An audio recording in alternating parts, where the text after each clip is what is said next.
globenews.in।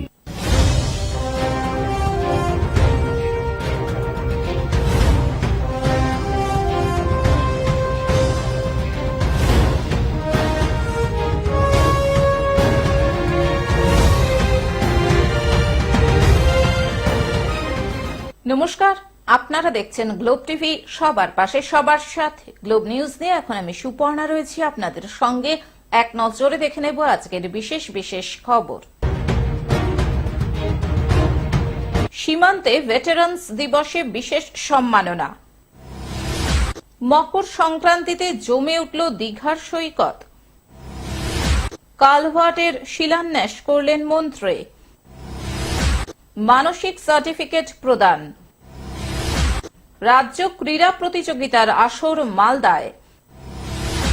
শীতের কামড় থেকে বাঁচতে চাই ভরসা।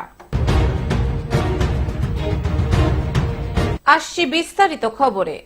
সীমান্তে ভেটারান্স দিবসে বিশেষ সম্মাননা। উত্তর 24 পরগনার বসিরহাটের প্রায় 300 জন প্রাক্তন সেনাকর্মী ও তার স্ত্রীদের বিনামূল্যে মেডিকেল পরিষেবা ভারতীয় সেনার পক্ষ থেকে। তাদের মধ্যে যেমন নেভি, আর্মি, এয়ারফোর্সের যেসব অবসরপ্রাপ্ত সৈনিক রয়েছেন এবং যেসব সৈনিক দেশের জন্য যুদ্ধ করতে গিয়ে শহীদ হয়েছেন, সেই সব বীরের স্ত্রীদের সম্মাননা ও শুভেচ্ছা জ্ঞাপন করলেন রাজপুতানা রাইফেলসের 122 নম্বর ব্যাটালিয়নের আধিকারিকেরা। আধিকারিক অনুপম সিং ক্যানেডিয়া, রাজপুতানা রাইফেলসের সুবেদার বাবুলাল, প্রাক্তন সৈনিক মালেক মন্ডলের উদ্যোগে ভেটারান্স দিবসে গতকাল উত্তর 24 পরগনার বসিরহাটের স্বরূপনগর থানার তেতুলিয়া হাই স্কুল মাঠে বিশেষ মঞ্চ তৈরি করে সংবর্ধনা জ্ঞাপন করা হয়। তাদেরকে একদিকে মঞ্চে তুলে বীর নারীদের নতুন বস্ত্র তথা শাল দিয়ে সংবর্ধনা দেওয়া হয়, অন্যদিকে অবসরপ্রাপ্ত সৈনিকদের হাতে লাঠি দিয়ে বিশেষ শুভেচ্ছা জ্ঞাপন করা হয়। ভারতীয় সেনার পক্ষ থেকে যে বিশেষ ক্যাম্প করা হয়েছে তাতে প্রাক্তন সৈনিক ও তার পরিবারের সদস্যদের অর্থাৎ বীর নারীদের বিনা পয়সায় স্বাস্থ্য পরীক্ষা ও ওষুধের ব্যবস্থা করা হয়েছে। বসিরহাট সাব ডিভিশনের দায়িত্ব ছিল টু রাজ রাইফেল। সেই টু রাজ রাইফেল এখানে এসে সমস্ত অ্যারেঞ্জমেন্ট করে এবং আমরা সার্বিক সহযোগিতা করেছি। এখানে টোটাল ভেটারেন্স প্রায় 250 ভেটারেন্স এখানে এসছে এবং তাদের পরিবার এবং বীর নারী তাদেরকে সম্মানিত করা হয়েছে। আর বিশেষ করে আগামী সময় যে সমস্যাগুলো রয়েছে সেই সমস্যাগুলো যাতে এখান থেকে দূর হয় সেই জন্য কর্নেল অনুপম সাহেব এখানে এসেছেন, আমাদের সঙ্গে যোগাযোগ করেছেন এবং আগামী সময় সেই সমস্যাগুলো যাতে সমাধান হয় সেই জন্য ওনারা আমাদের সঙ্গে কন্ট্যাক্ট করছেন এবং সর্বোপরি বাদুড়িয়া, স্বরূপনগর তথা টাকি, হাসনাবাদ এই সমস্ত জায়গায় যত ভেটারেন্স আছে তাদের সঙ্গে যোগাযোগ রেখে সমস্ত বিষয়গুলোকে আমরা যাতে সমস্যার সমাধান করতে পারি আগামী সময়, সেটা বিশেষ করে আমরা বিভিন্ন সময় বিভিন্ন রকমের সমস্যায় পড়ি, সেই সমস্যাগুলো যাতে সমাধান ওনারা করতে পারেন সেই বিষয়গুলো আমরা এখানে করতে পারছি এবং আগামী সময় ওনারা আমাদেরকে কথা দিয়ে গেলেন প্রতি মাসে ওনারা আমাদেরকে এই সুবিধে দেবেন। কিন্তু সময়টাকে আমরা দেখতে হবে যে কি ধরনের আমরা সুযোগ সুবিধা পাচ্ছি বা আগামী সময় এটা। যুদ্ধে শহীদ হওয়া বীর সৈনিকদের স্ত্রী মাধবী হালদার, রীনা মণ্ডল, বাসন্তী হালদাররা বলেন, আমরা ভারতীয় সেনার পক্ষ থেকে সম্মাননা ও শুভেচ্ছা পেয়ে রীতিমতো আবেগ আপ্লুত। মানে লাইফ হয়ে গর্ব করছি যে আমার হাজব্যান্ড দেশের জন্য করেছে, ডিউটি করেছেন, তার জন্য আমাদের মানে গর্বিত হই। আর এই যে ওনার অর্গানাইজেশনের প্রোগ্রামটা রেখেছেন এটা আরো আমাদের গর্ব হচ্ছে। পাশাপাশি যেভাবে ঘরের দুয়ারে এসে বিনামূল্যে স্বাস্থ্য শিবির করলেন তাতে আমরা খুশি। आज हम यहाँ पे इकट्ठा हुए हैं। 14 जनवरी को वेटरन डे मनाया जाता है पूरे भारत में, तो हमने सोचा आज यहाँ पे इसी मौके पर आएं और हमारे जितने वेटरन्स हैं इस इलाके में उनसे मिलें, वार्तालाप करें और कोशिश करें उनकी परेशानियों को समझ के उनको हल करने की कोशिश करें। বসিরহাট থেকে শ্যাম বিশ্বাসের রিপোর্ট, গ্লোব নিউজ।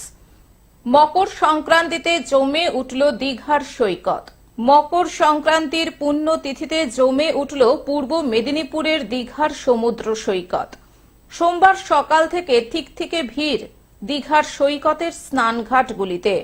অনেকেই সূর্য দেবতাকে প্রণাম করে মকর সংক্রান্তির স্নান সারলেন দীঘার সমুদ্রে। এই দিন পর্যটকদের পাশাপাশি স্থানীয় মানুষদের ভিড় ছিল চোখে পড়ার মতো।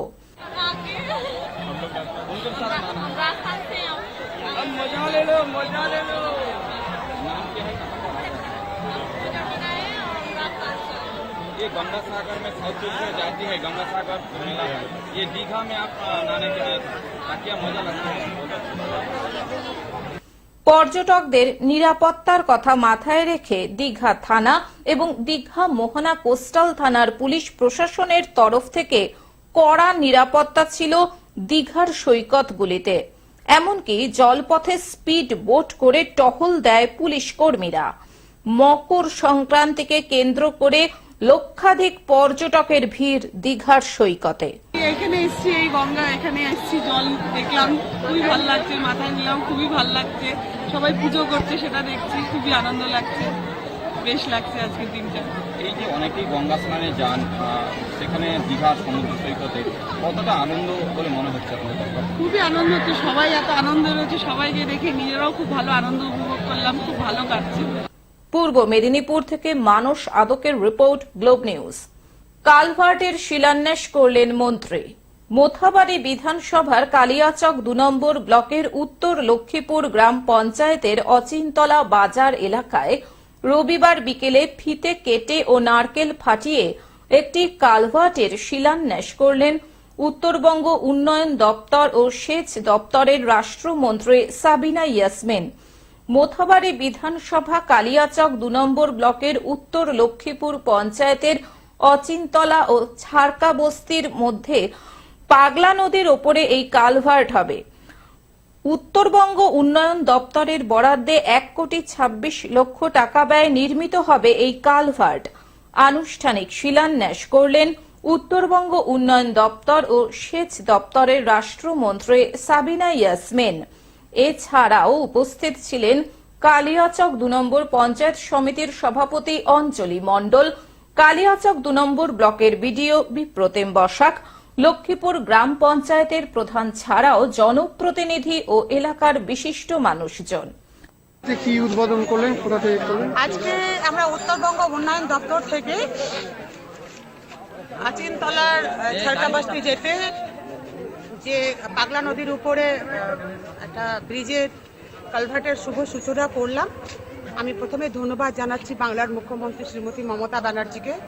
উনার আশীর্বাদে আজকে আমরা এই কাজগুলো করতে পারছি, যেটা আমাদের কাছে একটা সময় স্বপ্ন ছিল যে মনে হয় এগুলো করতেই পারবো না, কিন্তু উনার আশীর্বাদে আজকে আমরা অসাধ্যকে সাধ্য করার চেষ্টা করছি। এজন্য উনাকে আন্তরিকভাবে ধন্যবাদ জানাই এবং এই কাজটা হয়ে গেলে মানুষের প্রচণ্ড উপকার হবে এবং পাবলিককেও অনুরোধ করছি যে কাজ যখন শুরু হবে তখন যেন তারা সহযোগিতা করে। প্রায় ১,২৫,০০,০০০ টাকা ব্যয় এই কাজের আমরা শুভ সূচনা করলাম। মালদা থেকে অভিষেক দাসের রিপোর্ট, গ্লোব নিউজ। মানসিক সার্টিফিকেট প্রদান। সম্প্রতি প্রায় ৪০০ মানসিকভাবে অক্ষম শিশুকে নিয়ে রানাঘাট পুরসভার উদ্যোগে এবং ১৪ নম্বর ওয়ার্ড কাউন্সিলর বিজন সরকারের একান্ত প্রচেষ্টায় নাসরা হাই স্কুল ময়দানে এক শিবিরের আয়োজন করা হয়। মূলত কল্যাণী JNM এর সুপার ডক্টর অতীন্দ্র মণ্ডলের প্রচেষ্টায় এই শিবিরের আনুষ্ঠানিক উদ্বোধনে উপস্থিত ছিলেন রানাঘাট পুরসভার চেয়ারম্যান কৌশলদেব বন্দ্যোপাধ্যায়, বিপুল চক্রবর্তী সহ অন্যান্য বিশিষ্টজন। এদিন মানসিকভাবে অক্ষম শিশুদের হাতে মানসিক সার্টিফিকেট প্রদান করা হয়। কি হলো? রানাঘাট পৌরসভার উদ্যোগে এবং জেলা স্বাস্থ্য দপ্তরের সহযোগিতায় আজকে মানসিক প্রতিবন্ধী শিবির অনুষ্ঠিত হলো। তাদের স্বাস্থ্য পরীক্ষা এবং তাদের সার্টিফিকেট প্রদান করা হচ্ছে এবং সেটা 11 বছর বয়স পর্যন্ত। নদিয়া জেলার বিভিন্ন প্রান্ত থেকে করিপুর থেকে কল্যাণী পর্যন্ত বহু বাচ্চা শিশুরা তারা এসছে, যারা বিভিন্ন এই প্রথম সারা পশ্চিমবঙ্গের মধ্যে একটা জায়গায় মানসিক প্রতিবন্ধী শিবির হচ্ছে বাচ্চাদের। নদিয়া থেকে কমল দত্তের রিপোর্ট, গ্লোব নিউজ। রাজ্য ক্রীড়া প্রতিযোগিতার আসর মালদায়। মালদায় শুরু 14তম পশ্চিমবঙ্গ রাজ্য মাদ্রাসা স্পোর্টস মিট। মালদা জেলা ক্রীড়া সংস্থার স্টেডিয়ামে 3 দিনের এই রাজ্য প্রতিযোগিতার আসর। রাজ্যের বিভিন্ন জেলার প্রায় 1000 প্রতিযোগী অংশ নিয়েছেন এই রাজ্য স্পোর্টস মিটে। উদ্বোধনী অনুষ্ঠানে হাজির রাজ্যের একাধিক মন্ত্রী। 1000 প্রতিযোগী প্রায় 61টি বিভাগে প্রতিযোগিতায় অংশ নিয়েছেন।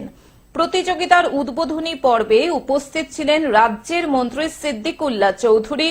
আমরা এই সরকারের এই যে আপনার ইচ্ছা সেটা খুব সাধু এবং তাতে মানুষজন একটা নতুন আবহাওয়া পড়াশোনা শরীর স্বাস্থ্যের দিক দিয়ে এটা প্রয়োজন, সেটাকে রেখে আর তারপরে ছাত্রদের মধ্যে একটা প্রতিযোগিতার আবহাওয়া তৈরি হবে। সাবিনা ইয়াসমিন, তাজমুল হোসেন ছিলেন মালদার সভাধিপতি, জেলা শাসক, পুলিশ সুপার সহ অন্যান্য বিশিষ্ট ব্যক্তিবর্গ।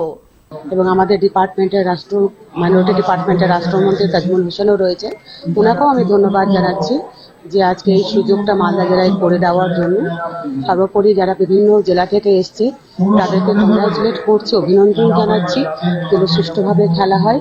এবং আমরা চাই খেলা জগতে বাচ্চারা তারা মনের মতো করে খেলুক, পড়ুক, উড়ুক, তাদের যা খুশি, তাদের যে চাইল্ড লাইফ সেটা হারিয়ে যাচ্ছে।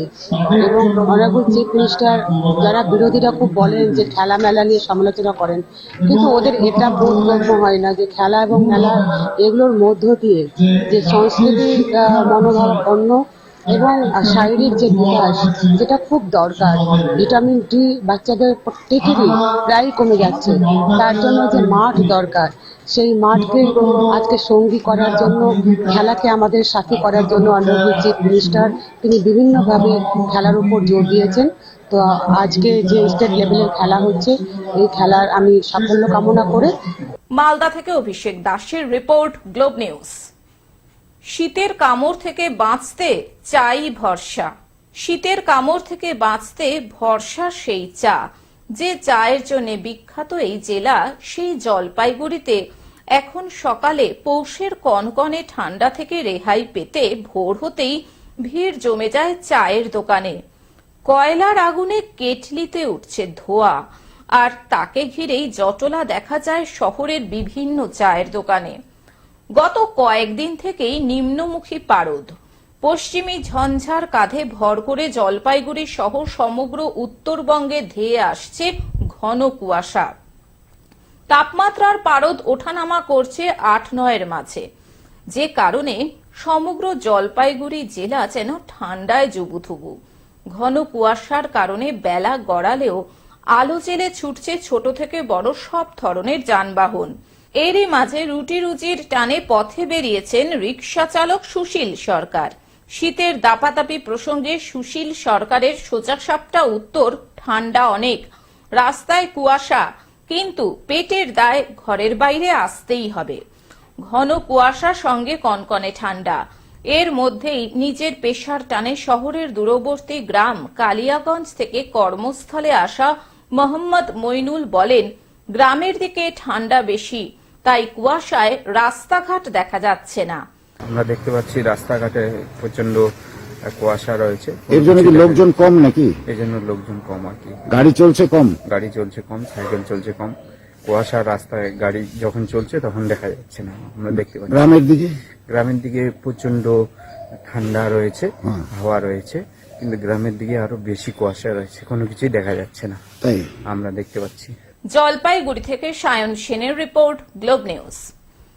এখন থেকে গ্লোব টিভি দেখুন আপনার স্মার্টফোনেও। গুগল প্লে স্টোর অথবা অ্যাপল স্টোর থেকে ডাউনলোড করুন গ্লোব টিভি লাইভ অ্যাপ এবং জিও টিভি অ্যাপ। এছাড়াও জিও ফাইবারেও গ্লোব টিভি দেখুন 1457 নম্বরে। আজকের মতন গ্লোব নিউজ এখন এই পর্যন্তই। দেখতে থাকুন গ্লোব টিভি, সবার পাশে সবার সাথে। নমস্কার।